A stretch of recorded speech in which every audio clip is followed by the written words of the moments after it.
This is the White Coat Investor Podcast, Milestones to Millionaire, celebrating stories of success along the journey to financial freedom.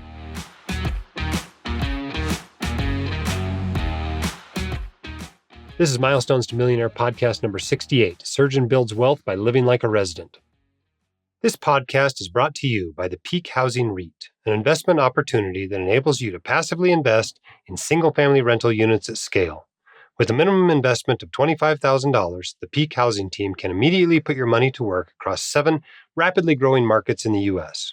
To learn more about the Peak Housing REIT, visit whitecoatinvestor.com/peak, P-E-A-K. All right. We love doing these Milestones podcasts. They're a lot of fun for us and hope you enjoy listening to them. If you want to be featured on the podcast, whatever milestone you've reached, whether it's back to broke or a net worth of 100,000 or a million or 10 million or becoming financially independent or paying off your car or your mortgage or whatever, we'd like to celebrate with you and use your experience to inspire others to do the same. So you can apply at whitecoatinvestor.com/milestones. Now let's get today's guest on the podcast. My guest today on the White Coat or on the Milestones to Millionaire podcast is Dr. David Otten. Welcome to the podcast. Thank you for having me. Well, let's talk a little bit about you for a second. What's your profession and how far are you out of training? I'm a general surgeon, and I've been out of training for just under 2 years now. Okay. And what part of the country are you in? You in the Northwest or the Southeast or where are you at? I live in the Northeast, in a lower cost of living area in the Northeast. Okay. And tell us about the milestone you recently reached that we'll be celebrating with you.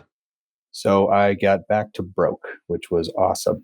That is awesome. You know, we need to celebrate this more often in our community because it's a big deal. I run into docs all the time that are years and years out of training and their net worth is still zero. Or below zero. You know, net worth, of course, is everything you own minus everything you owe. So all of your assets minus all of your liabilities. So when you wrote into us, I've got some notes in front of me. You were just barely beyond broke. Now it's been a few months, I think, since you initially applied. What's your net worth sitting at right now? So I looked at all the numbers yesterday, and it's 178,000. All right. Congratulations on that. That's pretty awesome. And just give us an idea of what these look like approximately. I mean, how much do you have in cash and investments? How much mortgage debt you have, student loan debt, et cetera? Mm-hmm. So in cash, I have 82,000. We're building a house, so I have a little extra there for expenses with that. Retirement in 401k, 93,000, 457b, 25,000. Roth IRAs for my wife and myself, 17,000. Then a house, the value is around 300,000, but I have a residual mortgage on that of 158,000, which we broke your rule and bought a house for residency. But it worked out because I took a job about 20 minutes away from my residency. So we've been in that house for 7 years. Yeah, it's amazing how well it works out when you stay there, huh? Yeah. And then the big debt is my student loans, which are now coming down to a more reasonable level. They're currently only at 184,000. So you were about 18 months out of training when you got back to broke? No, it was, about that. All right. And range of income as a general surgeon. You're an employee, you own a practice. Where are you at? I am an employed general surgeon at a big hospital group.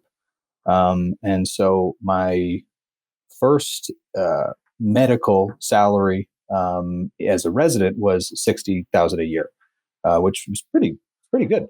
And it's in a lower cost of living area, but and that slowly increased throughout the 5 years, of course. But as an attending, my base is 350. And then I made about an extra 100 on top of that with call and everything last year. Married? I am married. And any children? One little 3-year-old boy. Okay. So this was a team effort, it sounds like. Tell us about your secrets to success. How did you pull this off? How did you get back to broke so quickly? Just determination, having an idea as to what we wanted to do, which was maximize retirement, grow into the income a little bit, but not much, and just aggressively pay down loans. Once we pay down the loans, then my goal was to start investing in the excess in a taxable. Now you have stayed in your residency house. This is by definition living like a resident. You're living the same place you were as a resident. Yes. Tell us what that's like. Are people giving you a hard time? Why don't you buy a big fancy house? You're a big doctor now, making hundreds of thousands of dollars. Tell us that's been like to stay in your residency house. Well, my answer to them whenever they say that is I also have $100,000 of debt as well. So, but no, staying in the residency house has been perfectly fine. Yeah. The only adjustment is I have a longer commute. To residency, it was about 5 minutes each way. Now it's about an hour round trip. So we are moving closer to where I am because the commute will be much better. But I've had no issue staying in my residency house. Now, what was your nadir? How low did your net worth get? Maybe about the time you came out of school was probably about the lowest point. How low did it Yeah. get? So my debt, I just looked back in October of my PGY 1 year was 370,000 of just student loan debt. And then obviously I had my mortgage on top of that with the house being 183,000 when we bought it. So, it was up there.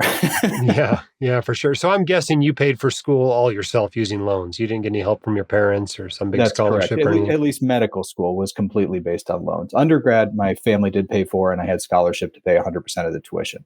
Like a lot of docs, I Yeah. suppose. All right. Well, what about, you've wrestled a bit, I'm sure, over the last couple of years with the biggest question that every doc wrestles with when they come out of training. Uh, Debt versus investing. How did you decide how much to put toward your debt and how much to invest? Well,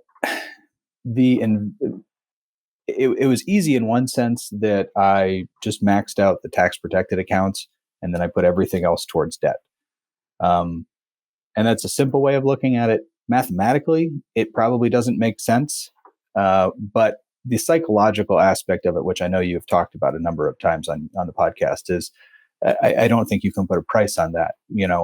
I'm hopefully going to be debt free by the end of the year, and so I can't even imagine having that weight off of my shoulders, and then just everything else just goes towards building wealth. What do you think? What percentage of your income do you think is going toward building wealth the last couple of years? Either paying off debt or being invested or being saved up to buy this house or whatever? I would think it's probably 60 or 70%. Of gross. Yeah. Wow. It's pretty impressive. Yeah. That means after It's you pay most of it. taxes, you're only living on 10 or 15% of your income. Yeah. That's about what I was making as a resident, and we haven't changed our lifestyle again. We've So, grown into it very slightly, but so it works to live like a resident. You actually do become wealthy if you'll do that for a little while. yes. How long And do you I how did long not do you feel plan to do that deprived at for? all. How long do you think your live like a resident period will be? Um, well, we are building a house now, and so we'll probably grow into our income a little bit, but we're very comfortable. I don't feel deprived in the slightest. As our son grows, I'm sure we'll have more expenses that come up, but you know, I don't really see a reason to spend more than we currently do. So my guess is we'll just end up saving a lot more, and that's my ultimate next goal after paying off loans would be to reach financial independence. So hopefully that just allows us to get there more quickly. Yeah, I'm sure you will. How have you and your spouse managed to work together? How did you get onto the same financial page? She has no interest in finances. And so I try to talk to her about it and explain what I'm doing, and but she has absolutely no interest in it. But as long as I explain what we're doing and why we're doing it, and help, I set up a Roth IRA for her and all that kind of stuff. She understands it, but she just does not care. She doesn't want to know about it. As long as everything's going fine, then we're good. But it is very important to communicate with your spouse in regards to that, because not everyone is like that. Some, they want to be much more involved and make joint decisions and everything. But communication is very important, just like in a relationship in general. But she's also been okay with living on 10 or 15% of what you're making. I assume she Yes. actually knows what you're making, right? She does. All right. How about your upbringing? How did that affect how you manage money? Um, I grew up probably upper middle class. My dad was an oral maxillofacial surgeon. My mom was an attorney, although she didn't work most of my growing up. She went back to work when I went back to college. But and so we were well off. We didn't want for anything. But I did get allowances and learn to save up for things and budget. And I had jobs in high school and just making extra money that way. And so I think that instilled learning about the value of a dollar and budgeting and trying to save up for things, and that you can't just have everything that you want. Now, let's imagine there's somebody that's like you were when you walked out of medical school. They are coming out of school now. They owe $370,000 plus in student loans. What advice do you have for them? Well, it might seem like an insurmountable amount of money to pay back, which I specifically remember myself in medical school thinking, "Oh, this is just monopoly money. It's not real." but you really you have to learn about finances, and as you learn about finances, you realize as long as you live within your means and have plans and stick to those plans, aggressively pay down debt, high interest debt first, low interest debt second, um, it's very doable. Obviously, my salary being a little bit larger than some other professions helps. I think some of the lower paying specialties in medicine would struggle a little bit, but even that, it's still very doable. It just might be on a longer time frame. Awesome. Well, Dr. Otten, you're a great doctor. It's been great to have you on here. You've been very successful in the beginning part of your career financially, and I'm sure with the habits you guys have developed, you're going to continue to be very successful and reach all of your financial dreams and goals. So congratulations to you, and thank you for coming on the Milestones to Millionaire podcast to inspire somebody else to do the same. Thank you very much. It was really nice talking to you today.